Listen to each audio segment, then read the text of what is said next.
இன்றைக்கி வந்து நம்ம ரொம்பவே ஹெல்த்தியான ஸ்ப்ரவுட்ஸ் வச்சு சப்பாத்தி தான் செய்ய போகிறோம். அதுக்கு வந்து நான் பச்சை பயிரை நல்லா முளைக்கட்டி வச்சுருக்கிறேன். அதை வந்து ஒரு மிக்ஸி ஜாரில் போட்டு நல்ல பேஸ்ட்டாக அரைச்சிக்கலாம். நான் வந்து கொஞ்சம் கொரகொரப்பாக தான் அரைச்சிருக்கிறேன், பேஸ்ட்டாக அரைக்கலை. நீங்கள் வேணும்னா இதில் கொஞ்சமாக தண்ணி ஆட் பண்ணி நல்ல பேஸ்ட்டாக கூட அரைச்சி எடுத்துக்கோங்க. இன்றைக்கி வந்து 2 விதமாக நம்ம சப்பாத்தி செய்ய போகிறோம். ஒன்று வந்து நம்ம ஆலு சப்பாத்தி செய்கிற மாதிரி ஸ்டஃப் பண்ணி செய்யலாம். இன்னொன்று வந்து நம்ம மாவு கூடயே பிசைஞ்சு கூட பண்ணலாம், அதுவும் நல்லாயிருக்கும். இப்போ அதுக்கு தேவையான கொஞ்சோண்டு கோதுமை மாவு எடுத்துகிட்டு அதில் கொஞ்சம் சால்ட் ஆட் பண்ணியிருக்கிறேன். அப்புறம் கொஞ்சோண்டு மஞ்சத்தூள், கொஞ்சோண்டு வந்து மிளகாத்தூள் எடுத்துக்கோங்க. மிளகாத்தூள் வந்து நம்ம நிறையா சேர்க்க வேண்டாம், அப்புறம் காரமாயிரும். ஒரு அரை ஸ்பூன் மட்டும் போதும், அதுக்கு மேலே வேணாம்.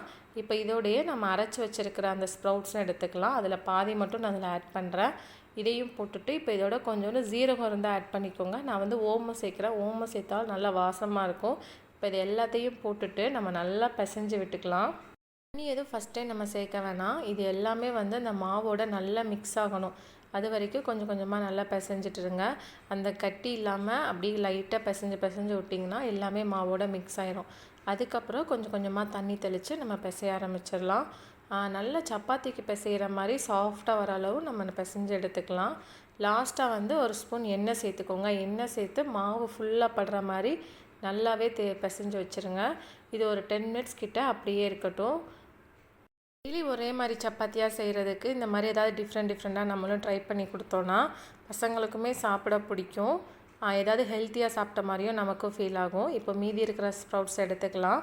இதோட அதே மாதிரியே கொஞ்சோண்டு உப்பு சேர்த்துக்கோங்க, கொஞ்சோண்டு மஞ்சத்தூள், கொஞ்சோண்டு காரத்தூள் சேர்த்துக்கோங்க. ஓமம் வேணா சேர்த்துக்கலாம், ஆனால் நான் இதில் ஓமம் சேர்த்துக்கல.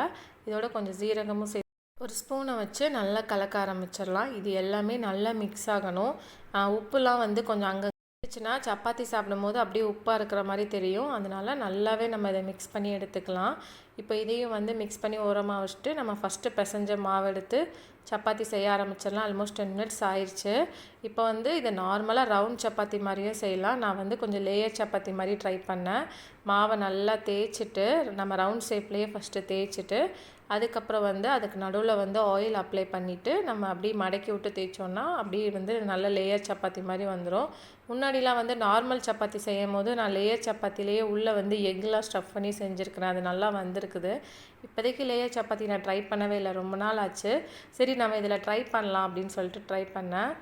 நல்லா வந்திருந்தது. இங்கே பாருங்கள், இந்த மாதிரி எண்ணெய் அப்ளை பண்ணிவிட்டு திருப்பியும் சைடில் எண்ணெய் அப்ளை பண்ணி மடக்கி விட்டுறணும். இதில் வந்து மாவு கூட சிலர் அப்ளை பண்ணுவாங்க. ஆனால் மாவு அப்ளை பண்ணால் அது எடுத்து வந்துகிட்டே இருக்கும். நம்ம எண்ணெய் அப்ளை பண்ணால் அப்படி நின்றுக்கிடும்.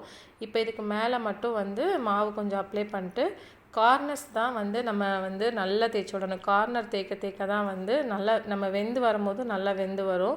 அதனால் ஃபுல்லாகவே வந்து கார்னர் ஃபுல்லாகவே நல்லா தேய்ச்சி எடுத்துக்கலாம்.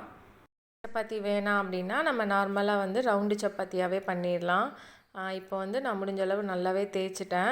இதே மாதிரி இருக்கிற எல்லா சப்பாத்தியுமே வந்து நான் தேய்ச்சி எடுத்து வச்சிட்டேன். இப்போ தோசைக்கல்லும் வந்து நான் சைடில் சூடு பண்ண ஆரம்பிச்சிட்டேன். அதில் கொஞ்சோண்டு ஆயில் இல்லைன்னா நெய் ஏதாவது அப்ளை பண்ணிவிட்டு இப்போ நம்ம தேய்ச்சி வச்ச சப்பாத்தியும் அதில் போட்டு சுட்டு எடுத்துடலாம்.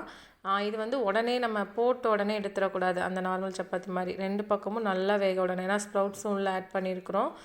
கொஞ்சம் நல்லா வந்து மேலே நெய் அப்ளை பண்ணுங்கள், அப்படி இல்லைன்னா ஆயில் அப்ளை பண்ணி 2 பக்கமும் நல்லா சுட்டு எடுத்திங்கன்னா நல்லாவே சாஃப்டாக இருக்கும்.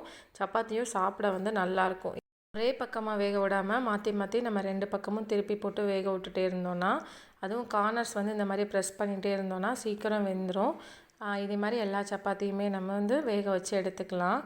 இப்போ பாருங்கள், அந்த சப்பாத்தியோட கலரே வந்து நல்லாயிருக்கும். இப்போ இதுக்கு மேலே வந்து கொஞ்சம் தேன் போட்டு பசங்களுக்கு சாப்பிட கொடுத்துட்டேன்.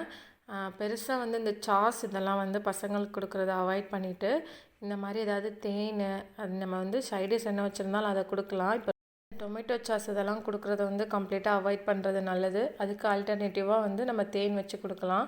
இப்போ வந்து நம்ம ஸ்டஃப் பண்ணுற மாதிரி சப்பாத்தி செய்கிறதுக்கு நார்மலாக சப்பாத்தி மாவு பிசைஞ்சு வச்சுருந்தேன். இப்போ வந்து அதை நம்ம சப்பாத்திக்கு தேய்க்கிற மாதிரியே தேய்ச்சிட்டு நம்ம ஆல்ரெடி கலந்து வச்சுருக்கிற அந்த ஸ்ப்ரவுட்ஸ் எடுத்து உள்ளே ஸ்டஃப் பண்ணிடலாம். ஆலு சப்பாத்தி செய்கிற மாதிரியே தான், ஆனால் வந்து ஸ்டஃப் பண்ணுறது மட்டும் கொஞ்சம் கம்மியாக ஸ்டஃப் பண்ணிட்டோம் அப்படின்னா நமக்கு வெளியெல்லாம் வராது. இல்லைன்னா ரொம்ப வெளியே வந்துடும். அப்புறம் சப்பாத்தி ஒரு மாதிரி பிரிஞ்ச மாதிரி ஆயிரும்.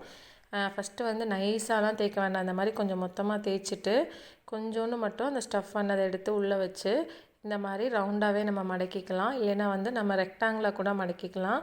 இப்போ மடக்கி ஒரு ப்ரெஸ் பண்ணி விட்டுட்டிங்கன்னா உங்களுக்கு வெளியே வராது. அதுக்கப்புறம் வந்து நம்ம நார்மலாக சப்பாத்திக்கு தேய்க்கிற மாதிரியே வந்து மாவு போட்டு நல்லா தேய்ச்சி எடுத்துக்கலாம். இதுவுமே வந்துட்டு நம்ம மெதுவாக தான் தேய்க்கணும். ரொம்ப அழுத்தி தேய்ச்சிட்டிங்க அப்படின்னா ஃபுல்லாக வெளியே வந்துடும். அதே வந்து அப்படி நைஸாக வந்து தேய்ச்சி எடுத்துக்கோங்க. அப்படி ஒட்டுற மாதிரி தெரியுது அப்படின்னா கொஞ்சம் கொஞ்சமாக வந்து கோதுமை மாவு அப்ளை பண்ணிகிட்டே வந்து தேயுங்க. அப்போ தான் வந்து அந்த கட்டையிலையும் ஒட்டாது. இப்போ இதையுமே ஃபுல்லாகவே நல்லா தேய்ச்சி எல்லாமே எடுத்து வச்சுக்கலாம். அதே மாதிரியே இதையும் நெய் அப்ளை பண்ணி கல்லில் போட்டு நல்லா சூடு பண்ணி எடுத்துக்கலாம். ஸ்டவ் வந்து லோ ஃப்ளேம்லேயே இருக்கட்டும், இல்லைனா மீடியம் ஃப்ளேம் இருக்கட்டும், ஹை ஃப்ளேமில் வச்சிடாதீங்க. இப்போ வெளியே ஃபுல்லாக வெந்த மாதிரி தான் இருக்கும், ஆனால் உள்ளே வந்து நமக்கு அந்தளவு வெந்திருக்காது. இப்போ 2 பக்கமும் மாற்றி மாற்றி போட்டு நம்ம எடுத்துடலாம். இது வந்து நம்ம இன்னும் கொஞ்சம் கூட நல்லாவே தேய்ச்சிடலாம். அந்த மாதிரி ஸ்டஃப் பண்ணதே தெரியாத அளவு நல்லா இன்னும் கொஞ்சம் நிறையா மாவு எடுத்து தேய்ச்சிடலாம். நான் கொஞ்சமாக தான் மாவு பிசைஞ்சேன், அதனால் குட்டி சப்பாத்தியாக தான் பண்ணியிருக்கிறேன். இதை வந்து நீங்கள் லஞ்ச் பாக்ஸ் கூட ட்ரை பண்ணலாம், நல்லாயிருக்கும் பசங்களுக்கு. இதோட வந்து தக்காளி தொக்கு கொடுக்கலாம், அப்படி இல்லைன்னா கத்திரிக்காய் கூட நல்லா கிரேவி மாதிரி செஞ்சு கொடுத்தோன்னா இதுக்கு நல்லாயிருக்கும். பசங்களுக்கு வந்து இப்போ பச்சை பயிறு பிடிக்காது அப்படின்னா நீங்கள் கொஞ்சம் கேரட் கூட வந்து நல்லா துருவிக்கோங்க குட்டியாக, அதை கூட இதோட ஆட் பண்ணிக்கலாம். இல்லைனா பீட்ரூட் கூட துருவி ஆட் பண்ணி அது கூட கொடுத்துக்கலாம், இதோட சேர்த்து போட்டு அதுவும் நல்லாயிருக்கும். நீங்களும் ட்ரை பண்ணி பாருங்கள். ரொம்பவும் ஹெல்த்தியான ரெசிபி இது. பாருங்கள், சப்பாத்தி ரெடி ஆயிடுச்சு. 2 சப்பாத்தியுமே நல்லா சாஃப்டாக வந்திருந்தது.